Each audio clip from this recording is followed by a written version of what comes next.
Hey, salut tout le monde, je vous retrouve aujourd'hui pour une nouvelle vidéo d'horreur. J'ai pu constater que c'était quand même ce que vous préfériez sur ma chaîne, donc voilà, ça ne changera pas, il y aura toujours des vidéos d'horreur la semaine, généralement le mercredi, et le dimanche, vidéo, drama, people, etc. Pour l'heure, je vais vous raconter une histoire que j'ai lue sur une application, et c'est parti, on y va.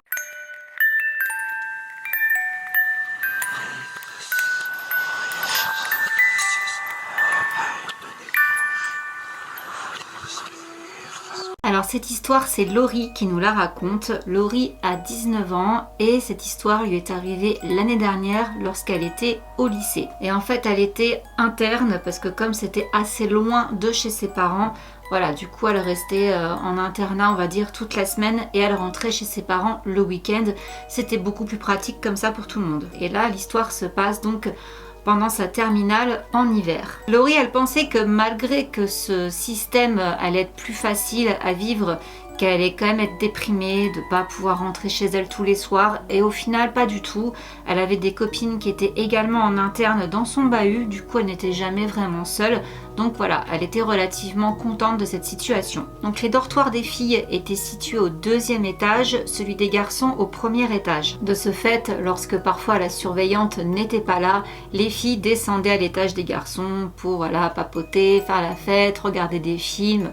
Voilà quoi. En ce qui concerne Laurie, elle descendait souvent à l'étage des garçons pour aller traîner dans la chambre de Hugo avec son ami Kazay, qui était sa coloc de chambre. Donc voilà, ils grignotaient du popcorn en papotant, en regardant des films, voilà, genre de petite soirée posée dans un dortoir. Laurie explique que c'était vraiment des moments hyper agréable, elle adorait vraiment cette époque-là où ils passaient des soirées tous les trois. Et tout a commencé à basculer un vendredi où après les cours, Hugo a reçu un coup de téléphone. Donc Laurie ne savait pas à qui il parlait parce qu'il s'était isolé pour parler donc à la personne qu'il avait au bout du fil. Mais elle précise que ce qui l'a surtout marqué, c'est l'expression de son ami Hugo, à savoir que d'un coup il s'est décomposé. Il a vraiment eu une expression de détresse sur le visage. Quand il est revenu, il avait l'air complètement absent, complètement éteint, comme si qu'il n'était plus vraiment là quoi. Donc comme c'était un vendredi, le soir venu, elle est repartie dans sa famille, elle s'est changé un petit peu les idées parce que vraiment je vous dis,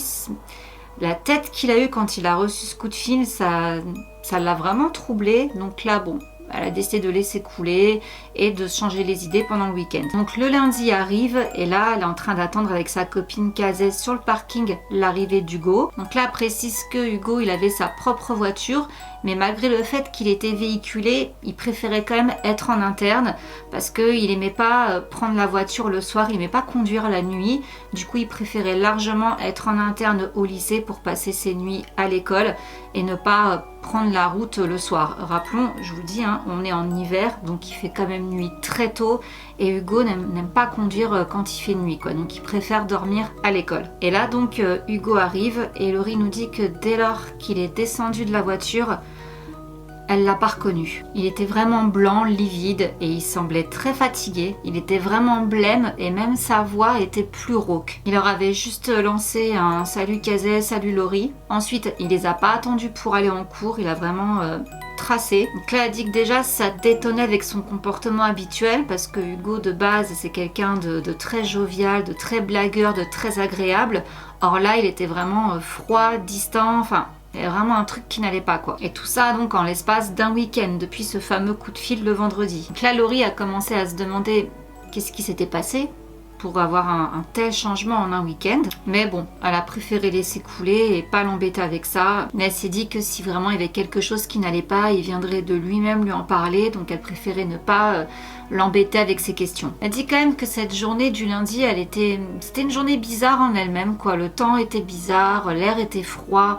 Tout était un peu bizarre quoi, tout en fait était à l'image d'Hugo, froid, glacial, et du coup elle et sa copine elle ressentait vraiment un espèce de malaise par rapport à tout ça. Du coup elle s'est quand même dit bon non, je peux pas le laisser comme ça, là je tiens pas. Elle avait attendu toute la journée, il était pas venu leur parler, donc elle s'est dit bon vas-y, je prends mon courage à deux mains et je vais lui parler, je vais lui demander qu'est-ce qui se passe. Donc à 17h30 à la fin des cours, Laurie est donc allée voir Hugo pour lui demander ce qui se passait, et là Hugo semblait complètement perdu. Elle a essayé de parler avec lui, mais Il prétextait qu'il était fatigué, enfin voilà, il n'était pas dans le dialogue, il n'avait pas envie de parler, donc voilà, il a juste prétexté qu'il était fatigué, qu'il avait envie de rentrer. Donc là, Laurie, bon bah, elle n'a pas insisté, elle lui a juste fait un sourire chaleureux en disant que bon bah, dès qu'il serait prêt ou s'il avait besoin de quoi que ce soit, elle était là pour pouvoir discuter avec lui, qu'elle écouterait, voilà, qu'elle serait une oreille attentive. Donc ensuite passe le mardi, le mercredi, le jeudi.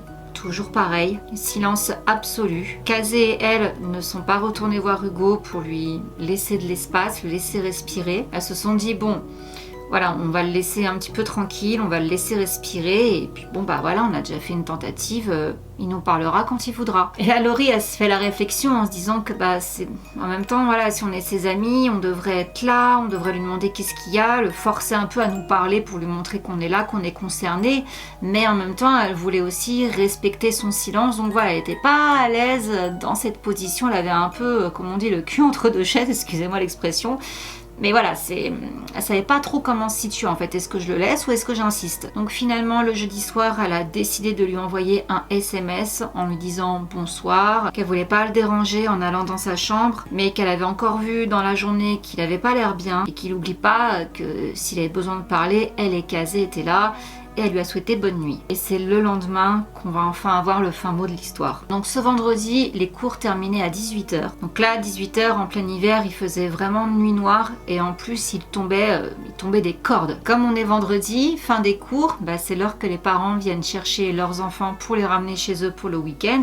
Du coup, voilà, tout le monde était sur le parking à attendre l'arrivée des parents. Donc il y avait 2 surveillants qui attendaient à proximité du portail, voilà, pour surveiller qui rentrait, qui sortait, voir si tous les lycéens qui sortaient étaient bien accompagnés de leurs parents. Et il y avait d'autres surveillants qui papotaient près de la machine à café. Donc elle était avec Kazé en train de regarder des vidéos, j'imagine sur YouTube ou peu importe notre application, en attendant l'arrivée de leurs parents. Les parents de Kazé sont arrivés, donc bon, bah, Kazé est partie. Elle a prévenu les surveillants que sa mère arrivait, ils l'ont laissé sortir. Et voilà, bon week-end, on se revoit lundi. Et là, Laurie, elle attend, le temps commence à être un peu long, de plus en plus de lycéens sont partis, le hall est en train de se vider et ses parents ne sont toujours pas là. Du coup, Laurie, elle décide de les appeler et en fait, sa mère lui a répondu qu'au moment de partir, ils se sont rendus compte que l'un de leurs pneus de voiture était crevé.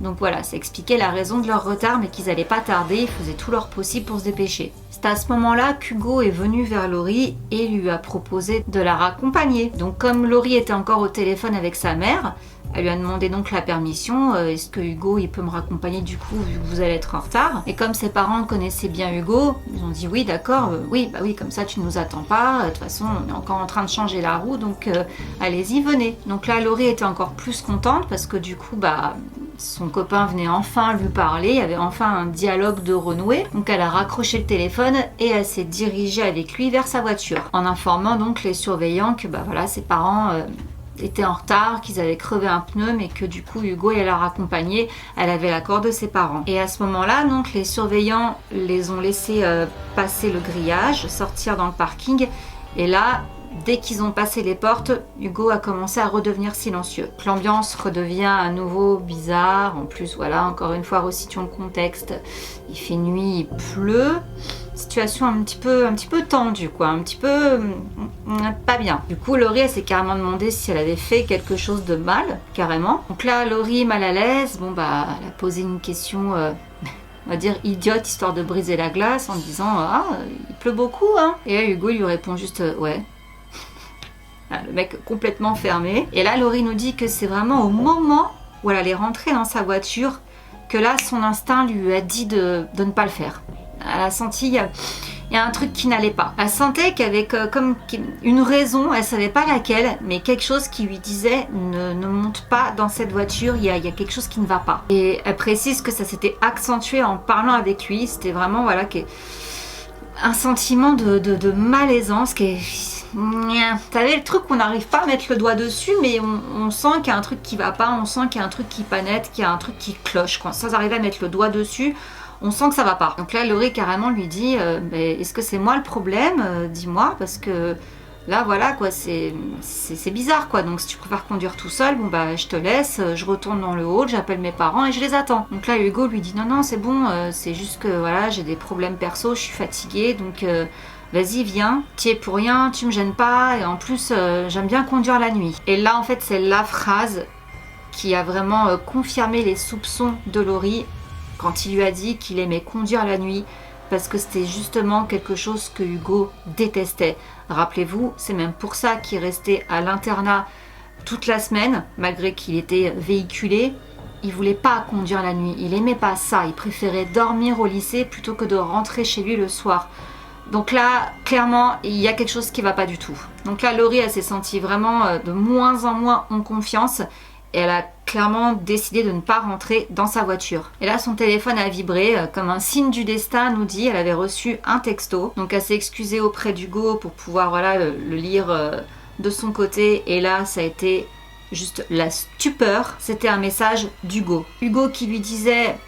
Excuse-moi, je ne t'ai pas répondu plus tôt, je n'étais pas au lycée de toute la semaine. Et quoi que tu fasses, ne t'approche surtout pas du type qui me ressemble, ce n'est pas moi, je t'expliquerai tout. Bon, à ce moment-là, Laurie, elle a failli s'évanouir. Je pense que là, on peut clairement se mettre à sa place et imaginer le choc. Genre, what the fuck, c'est quoi cette histoire? C'est qui alors le gars avec qui je suis? Donc elle a commencé à avoir les mains moites, les jambes qui tremblent, vous voyez un peu les symptômes de la panique arriver. Et surtout peur de se retourner et d'affronter le regard de ce parfait inconnu du coup qui se fait passer pour son meilleur ami. Et là, du coup, ce Hugo a brisé le silence en lui demandant tu viens. Et là Laurie a baragouiné quelque chose en disant que non c'était son père, que justement il était pas très loin et qu'il arrivait. Elle dit qu'elle essayait de garder la face pendant que ce type la fixait. Elle se demandait s'il avait capté qu'elle était en train de lui mentir. Du coup elle lui a souri timidement pour essayer de s'éclipser en disant je vais attendre mes parents.